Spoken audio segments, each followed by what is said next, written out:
While some Americans are making six figures and still struggling to afford rent, there are entire towns where people are surviving on less than $300 a week.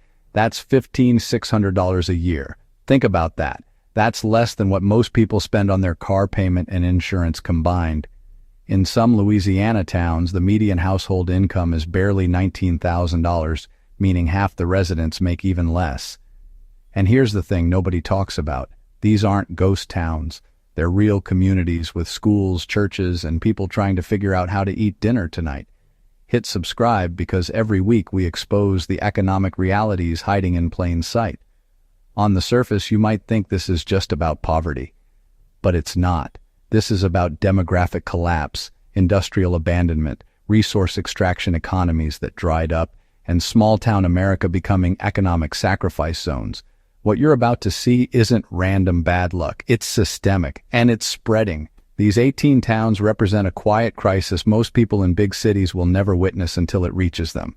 Today, we're counting down 18 U.S. towns where the average person is living on less than $300 a week. Places where rent is cheap because nobody wants to live there, where jobs disappeared decades ago, and where survival has become an art form. From Rust Belt cities losing population every year to southern towns stuck in cycles of poverty, these places will change how you see the American economy. And number one, it's got the highest concentration of poverty in America. Why does this exist in the richest country on earth? Simple. Factory closures, automation, population exodus, crumbling infrastructure, limited healthcare access, food deserts, and zero economic diversification. When one industry dies, the whole town dies with it. Add in rising costs for everything from groceries to gas, and you get towns where people work full-time and still can't break $300 a week. Some of these places have median incomes of $16,000 to $25,000 a year. That means families are living on $308 to $480 per week before taxes. After rent, utilities, and food, there's almost nothing left. Welcome to America's hidden economic frontier. Number 18, Muskogee, Oklahoma. This Oklahoma town southeast of Tulsa has a median income of $48,735, which sounds okay until you realize the cost of living is 17.5% below the national average because nobody has money to spend. Population hovers around 36,800. Once a railroad hub dating back to 1817, now it's struggling with stagnant wages and limited job growth.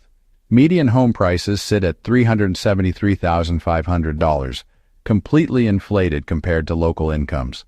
Unemployment is 4.8%, but most jobs pay barely above minimum wage. One resident online said, "You can afford rent here barely, but good luck finding a job that pays enough to also buy groceries and gas." Picture this. You're working 40 hours a week at a local warehouse. After taxes, you're taking home maybe $700 every 2 weeks. That's $350 a week. Rent eats $600 to $700 a month. Utilities, another $100. Gas to get to work, $50 a week. Groceries for one person, $80 a week. You're living paycheck to paycheck with zero room for emergencies. A car repair, a medical bill, you're done. Muskogee represents the new American working poor, employed, housed, and still broke. The town's economy is stagnant because there's no investment. No new industries, no incentives to move there. Young people leave as soon as they can, which shrinks the tax base even more. The cycle feeds itself. You're not thriving here. You're surviving. And the difference between those two words is the difference between hope and exhaustion. This is what happens when a town gets left behind by progress and nobody bothers to come back for it. Could you survive here on $350 a week after taxes? Would you even try? Drop your answer in the comments. I'm curious how many of you think you could make it work. Number 17, Cookeville, Tennessee. Cookeville sits in Tennessee's Upper Cumberland region with a population just under 36,000. It has a 14.2% cost of living discount, which sounds great until you realize the median income is $48,501 a year. That's $933 per week before taxes. After taxes, you're looking at maybe $700 a week if you're lucky. Median home prices hit $391,795, wildly out of reach for most locals. Unemployment is 4%, but most jobs are low-wage service positions. The town is home to Tennessee Tech University, but locals aren't seeing the economic benefits students bring. A local teacher shared online, I have 2 jobs and still qualify for food assistance. That's not a flex. That's survival. Imagine paying $1,000 a month for a small apartment while making $10 to $12 an hour at a local diner. You're working 35 to 40 hours a week and bringing home maybe $1,400 to $2,600 a month before taxes. After taxes, that drops to about $1,200. Rent takes $1,000. You have $200 left for utilities, gas, food, phone bills, and life. 1 car repair, 1 doctor's visit, 1 unexpected expense, and you're in debt. Cookeville is cheap enough to afford, but expensive enough to trap you. You can't save enough to leave, and you can't earn enough to build a life. It's economic purgatory. The town looks clean, the people are friendly, but underneath the surface is a quiet desperation that nobody talks about. Would you move here for the low cost of living knowing you'd be stuck making $12 an hour? Be honest. Comment below. Narrator number 16, Wilkes-Barre, Pennsylvania. Wilkes-Barre is a former coal mining city in northeastern Pennsylvania. Population around 44,000 and shrinking. The coal industry died decades ago and nothing replaced it. Median household income is $47,970 a year. That's $922 per week. But after taxes, you're taking home maybe $700 a week. Median home prices are $273,323. Unemployment sits at 5.4%, higher than the national average. The jobs that remain are mostly retail, healthcare aides, and service work, all paying $10 to $14 an hour. A local resident shared, "My grandpa made $60K in the mines in the 80s. I make $35K in retail now. Same town, different economy." Narrator, the math doesn't work. If you're making $15 an hour, that's $600 a week before taxes. After taxes, you're down to about $480 a week. Rent for a modest 1-bedroom apartment is $700 to $800 a month. Utilities, $120. Internet and phone, $100. Car insurance and gas, $200 a month. Groceries, $80 a week. You're already spending more than you make, so people double up, live with family, skip meals, avoid the doctor, and pray nothing breaks. Wilkes-Barre is a ghost of its industrial past. Boarded-up storefronts, crumbling infrastructure, and a generation that watched their parents' middle-class lifestyle disappear. This is Rust Belt America in its rawest form. The past pays better than the present, and the future looks worse. Narrator, is this sustainable? Can you raise a family on $408 a week after taxes? Yes or no? Tell me in the comments. Number 15, Ponca City, Oklahoma. Ponca City is a northern Oklahoma oil town with a population around 25,000. It's 19% cheaper than the national average, with housing costs 30% below the norm. Groceries are 4.7% cheaper, and healthcare is 9.1% less expensive. Sounds great, right? Except the town sits smack in the middle of Tornado Alley, so insurance costs are through the roof, and the local economy is tied to oil, which means boom and bust cycles that leave workers unemployed for months at a time. Median income is estimated between $40,000 and $45,000 a year. That's roughly $769 to $865 per week before taxes. After taxes, you're looking at $600 to $675 a week. Rent for a small house is around $600 to $750 a month. Utilities, $100 to $150. Insurance premiums for home and car, easily $300 a month because of storm risk. Groceries, $300 a month for a couple. Gas, $200 a month. You're cutting it close every single month. One resident joked online, "We say the town's motto should be cheap rent, expensive funerals. When a tornado hits, and it will, you lose everything and start over." FEMA might help. Might. Ponca City represents the hidden costs of affordable living. Yes, your rent is low, but you're paying for that savings in risk, isolation, and economic instability. Jobs dry up when oil prices drop. Entire neighborhoods empty out when the refinery lays people off. Would the savings be worth the risk of losing everything in a storm? Let me know in the comments. Number 14, Mountain Grove, Missouri. Mountain Grove is a rural Missouri town with a population under 5,000. Median household income is $26,224 a year. That's $504 per week. After taxes, you're taking home maybe $400 a week. Median home value is $77,000, which sounds affordable until you realize nobody is hiring. Poverty rate is 26.3%. Only 9.5% of adults have a bachelor's degree. The economy is based on agriculture and small-scale retail. If you don't farm or work at the gas station, there's nothing here for you. A former resident said online, "If you don't farm or work at the gas station, there's nothing here for you." Let's do the math. If you're bringing home $400 a week, that's $1,600 a month after taxes. Rent for a small house or trailer is $500 to $600. Utilities, $100. Internet, $60. Car payment, $200. Gas, $150. Groceries for a family of four, $600 a month minimum. You're already at $1,010 to $1,110 a month. You're underwater before you even account for clothes, school supplies, or emergencies. People survive here by growing their own food, bartering services, and relying on extended family networks. There's no economic mobility. You're born here, you work here, you die here. Mountain Grove is what happens when rural America gets left behind by globalization, automation, and policy neglect. It's not romanticized small-town living, it's economic survival. Could you raise kids on $400 a week after taxes? Be real. Comment below. Number 13. Camden, Arkansas. Camden is a South Arkansas timber town with a population around 11,000. Median household income is $25,581 a year. That's $492 per week. After taxes, you're taking home about $385 a week. Median home value is $70,900. Poverty rate is 34%. Only 17.2% of adults have a bachelor's degree. The town was once a manufacturing hub, but factories closed and jobs disappeared. Now it's economically stagnant with no signs of recovery. A local resident shared, "I work 2 jobs and still use the food pantry. That's not embarrassing anymore. That's normal here. If you're making $385 a week after taxes, that's $1,140 a month. Rent for a modest apartment is $450 to $550. Utilities, $100. Phone and internet, $80. Car insurance and gas, $200. Groceries, $100 a week, so $400 a month. That's $1,930 to $1,330 a month just for basics. You have $210 to $310 left for everything else. Medicine, clothing, car repairs, emergencies. One flat tire costs $100. One doctor's visit without insurance, $150. You're living on the edge every single week. Camden represents normalized poverty. Working full-time doesn't lift you out of poverty. It just keeps you barely afloat. People here don't talk about retirement or college funds. They talk about making it to Friday. How would you survive on $385 a week after taxes?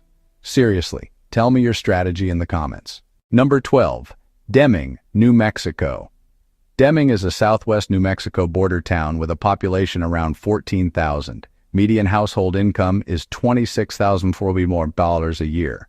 That's $501 per week before taxes. After taxes, about $390 a week. The town is remote, arid, and economically isolated. It's 60 miles from the nearest Costco. If you need something cheap, you drive an hour. If you need a job, you drive 2 hours or more.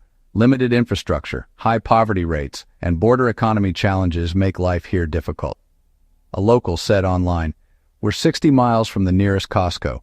If you need something cheap, you drive an hour. If you need a job, you drive 2. Let's break down the numbers. You're making $390 a week after taxes. That's $1,260 a month. Rent for a trailer or small apartment is $400 to $500. Utilities in the desert are high because of cooling costs, so add $150. Gas, because you're driving everywhere, $80 to $100 a week, so $320 to $400 a month. Groceries, $300 a month. That's $1,170 to $1,350. You have $210 to $390 left for phone, insurance, medicine, and emergencies. Deming is cheap to live in, but expensive to live near civilization. You save on rent, but spend it all on gas. The isolation is real. There's no Amazon same-day delivery. There's no Uber Eats. If you need something, you drive or do without. Would you move here for $400 rent knowing you'd be hours from everything? Comment your thoughts. Number 11, Moultrie, Georgia. Moultrie is a South Georgia agricultural town with a population around 14,000. Median household income is $24,696 a year. That's $475 per week before taxes. After taxes, you're taking home about $370 a week. Poverty rate is 35.1%, more than double Georgia's state rate. The economy is tied to farming and meat processing, specifically poultry. The chicken plants are the largest employers and they pay $11 to $13 an hour. One resident shared online, "My mom worked at the chicken plant for 30 years. She retired making $13 an hour. That's the American dream? Let's do the math. If you're bringing home $370 a week, that's $1,180 a month. Rent is $500 to $600. Utilities, $100. Phone and internet, $70. Car and gas, $250. Groceries for a small family, $500 a month. That's $1,120 to $1,120. You have $0 to $60 left. One medical emergency, one car repair, and you're in debt you'll never escape." Moultrie represents the low-wage agricultural economy that built America and now traps its workers. You work full-time in grueling conditions and still can't afford a basic middle-class life. There's no upward mobility. Poultry processing is the ceiling, not the floor. Could you raise a family here on $370 a week after taxes? Yes or no? Drop your answer. Number 10, Johnstown, Pennsylvania. Johnstown is a former steel town in western Pennsylvania with a population around 19,000. Median household income is $24,075 a year. That's $463 per week before taxes. After taxes, about $360 a week. Median home value is $42,400, which is shockingly low. Poverty rate is 37%. Only 11.7% of adults have a bachelor's degree. The steel mills closed decades ago, and the town never recovered. A Reddit user shared, "You can buy a house here for the price of a used car." Problem is, there's no jobs to pay for either. The math is brutal. You're taking home $360 a week. That's $1,440 a month. Rent is cheap, maybe $300 to $400 a month for a rundown apartment. Utilities, $100. Phone and internet, $60. Car insurance and gas, $200. Groceries, $300 a month. That's $960 to $1,060. You have $380 to $480 left, which sounds okay until you factor in car repairs, medical bills, clothing, and the fact that you're living in a decaying town with no economic future. Young people leave as soon as they graduate high school. The population is aging, the tax base is shrinking, and infrastructure is crumbling. Johnstown is what happens when an entire town is built around one industry, and that industry dies. There's no plan B. Would cheap housing be enough to make you stay in a town with no jobs? Tell me in the comments. If you're still here, you now know more about America's hidden poverty crisis than 99% of the country. And we're just getting to the top 8, where incomes drop even lower, where survival becomes a full-time strategy, and where one town's median household income is under $19,000 a year. Stick with me. This gets darker. Narrator, number 9, Hamtramck, Michigan. Hamtramck is a 2-square-mile city completely surrounded by Detroit, population around 28,000. Median household income is estimated between $23,000 and $24,000 a year. That's $442 to $460 per week before taxes.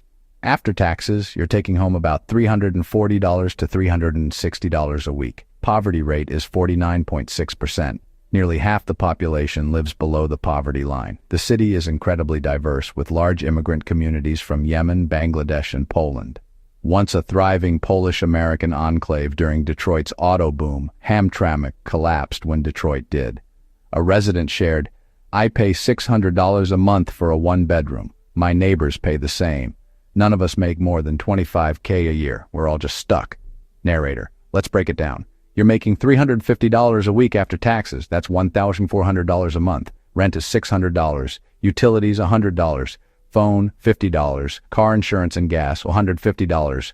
Groceries, $250. That's $1,150. You have $250 left for medicine, clothing, emergencies, and trying to save, which you can't. One unexpected expense and you're borrowing money. Hamtramck is surrounded by Detroit, but it's economically isolated. It's a city within a city, and both are struggling. The diversity is real, the culture is rich, but the economics are devastating. People work multiple jobs, live with extended family, and rely on community support networks just to survive.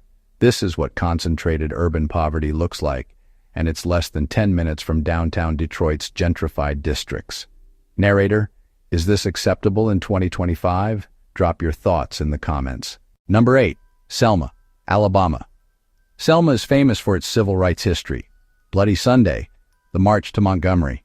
But today, Selma has a median household income of $32,184 a year. That's $619 per week before taxes. After taxes, about $480 a week. Poverty rate is 28.29%.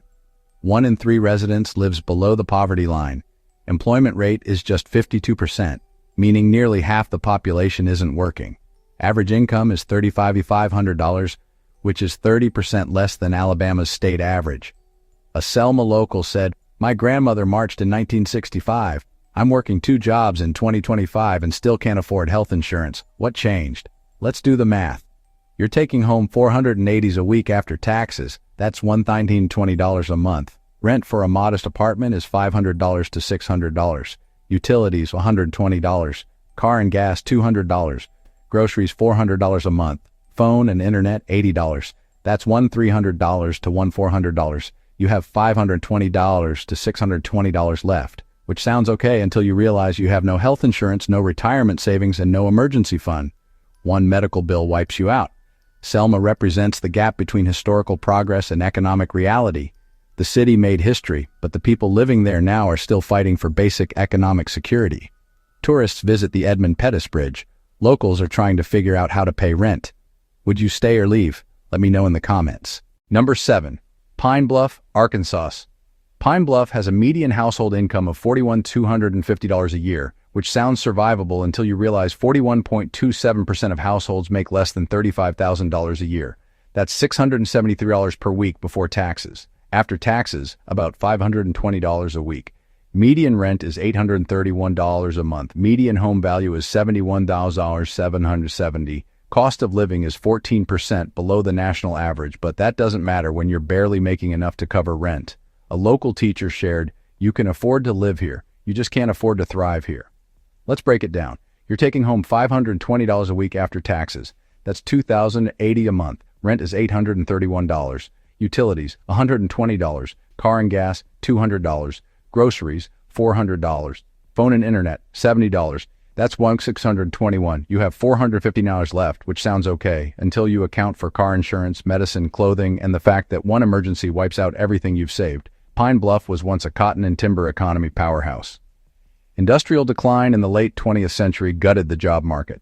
Young people leave, businesses close, tax revenue shrinks, infrastructure decays. It's a slow economic death. People here aren't lazy. They're working full-time and still can't get ahead. The system is broken.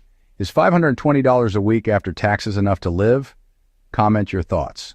Number 6. South Tucson, Arizona. South Tucson is a 1 square mile city inside Tucson, Arizona. Population around 5,600. Median household income is $20,241 a year. That's $389 per week before taxes. After taxes, about $300 a week. Poverty rate is 42.4%. Tiny geographic footprint, high crime, limited services. Originally incorporated in the 1930s to avoid Tucson's liquor laws, the city has been economically isolated for decades. A Tucson resident once said online, "I live in Arizona. I don't live in that Arizona." Let's do the math. You're making $300 a week after taxes. That's $200 a month. Rent in a rundown apartment is $500 to $600. Utilities, $100. Phone, $50. Groceries, $300. Gas, $100. That's $1,050 to $150. You have $50 to $150 left for everything else.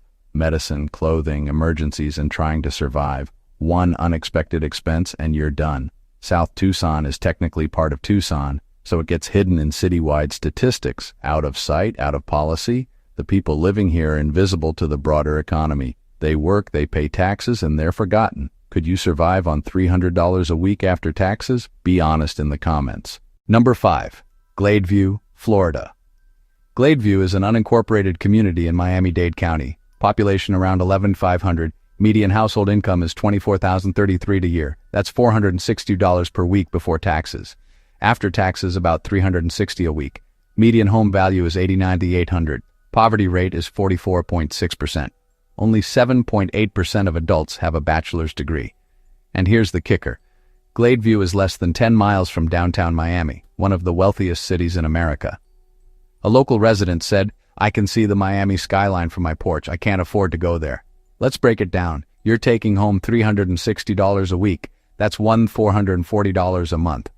Rent in South Florida, even in a poor neighborhood, is $900 to $1,200. Utilities, $100. Phone, $50. Car and gas, $200. Groceries, $300. That's $1,550 to $1,850. You're already in the red. You can't afford to live here on what you're making. So people crowd into apartments, live with multiple families, work under the table, and hustle every single day just to survive. Gladview is surrounded by wealth. Miami's luxury condo skyline is visible. But the economic segregation is absolute. You're living on $360 a week, while people 10 miles away are spending $360 on brunch. Should proximity to wealth change policy? Drop your thoughts. Number 4. University Heights, Ohio. University Heights is a Cleveland suburb with a population around 13,500.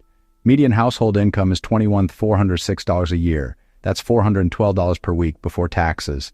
After taxes, about $320 a week.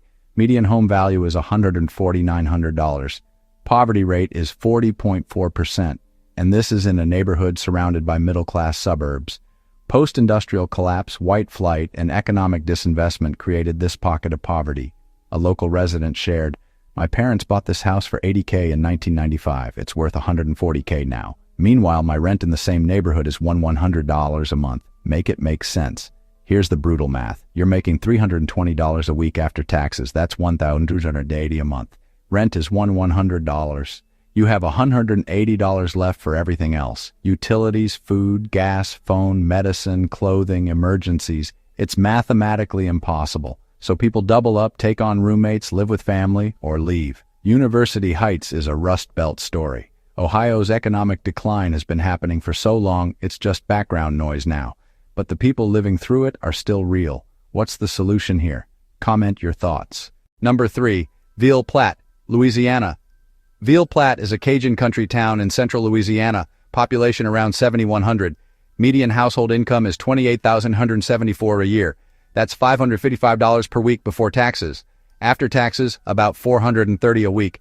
Per capita income is $25,515. Poverty rate is 30.98%. Married families have a median income of $56.55, but single-person households, $21,513 a year. That's $414 per week before taxes.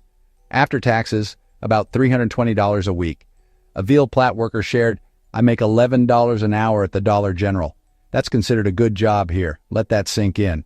Let's focus on single people. You're making $320 a week after taxes. That's $1,280 a month. Rent for a trailer is $400. Utilities, $80. Gas, $50 a week, so $200 a month. Groceries, $240. Phone, $50. That's $970. You have $310 left for car insurance, medicine, clothing, and emergencies. One flat tire costs $100. One doctor's visit, $150. You're living on $20 to $30 a week for anything unexpected. Ville Platte's economy is based on agriculture and small-scale manufacturing. Limited growth, persistent poverty. Rural Louisiana poverty has been normalized. It's expected. And that's the problem. Is this the America we're proud of? Comment below. Number 2. Oil City, Louisiana. Oil City is a small Louisiana town with a population around 1,000. Median household income is $18,990 a year. That's $360 per week before taxes. After taxes, about $280 a week. Poverty rate is 49.6%. Nearly half the town lives below the poverty line. Unemployment averages 12.9%. Only 8.6% of adults have a bachelor's degree. The town was built around oil extraction. When oil companies left, jobs disappeared. A local said, "There's nothing here, no jobs, no future, just people trying not to starve." Let's do the math. You're making $280 a week after taxes. That's $1,120 a month. Rent for a rundown house or trailer is $300 to $400. Utilities, $80. Phone, $50. Gas, $100. Groceries, $200. That's $730 to $830. You have $290 to $390 left, which sounds okay until you realize you're living in a town with no services, no healthcare, no grocery stores, and no opportunities. Oil City represents extraction economies at their worst. Companies came in, took the resources, made billions, and left. The people who worked those jobs were left with nothing. No pensions, No retraining programs, no investment in the community, just abandonment. What would you do if you lived here? Seriously, tell me in the comments. Number 1. Monroe, Louisiana. Monroe. Louisiana has the highest percentage of low-income households in America. 41.9% of households make less than $35,000 a year. That's $673 per week before taxes. After taxes, about $520 a week, but many make far less. The median household income in Monroe is around $39,000 to $42,000, but the concentration of poverty is what makes this number 1. Nearly 42% of households are living on less than $300 a week after taxes. Let's focus on that bottom 42%. They're making $280 to $300 a week after taxes. That's $120 to $200 a month. Rent for a modest apartment is $600 to $700. Utilities $100, phone $50, car and gas $150, groceries $300. That's $200 to $300. You're underwater every single month. Monroe was once a natural gas and paper mill economy. Industry left, jobs disappeared, poverty stayed. Young people leave as soon as they can. The population is aging. The tax base is shrinking. Infrastructure is crumbling. Crime is high. Schools are underfunded, and nobody knows how to fix it. A Monroe parent shared, "My kids ask me why we don't just move. I tell them, with what money?" Monroe represents the end game of economic abandonment. This isn't a neighborhood problem. This is a city in crisis, and it's not alone. What would you do if you lived here? Seriously, tell me in the comments. Whether it's Ville Platte, Selma, Monroe, or any of the 18 towns we just covered, these places aren't failing because people aren't trying. They're failing because the economic systems that built them, manufacturing, agriculture, extraction industries, collapsed and nothing replaced them. Population decline, job loss, infrastructure decay, and policy neglect created economic sacrifice zones. And the people living in them are surviving on $300 a week or less, not by choice, but because that's what's left. This isn't just about poverty. It's about what happens when entire communities are economically abandoned. When industries leave, jobs disappear. When jobs disappear, people leave. When people leave, tax revenue shrinks. When tax revenue shrinks, schools close, hospitals shut down, and infrastructure crumbles. It's a cycle that feeds itself. And the people trapped in it aren't lazy. They're working full-time, sometimes multiple jobs, and still can't escape. That's not a personal failure. That's a systemic one. If this opened your eyes, hit subscribe right now. Next week, we're breaking down the U.S. cities with the highest cost of living, the states quietly losing population, and the economic collapse nobody's talking about yet.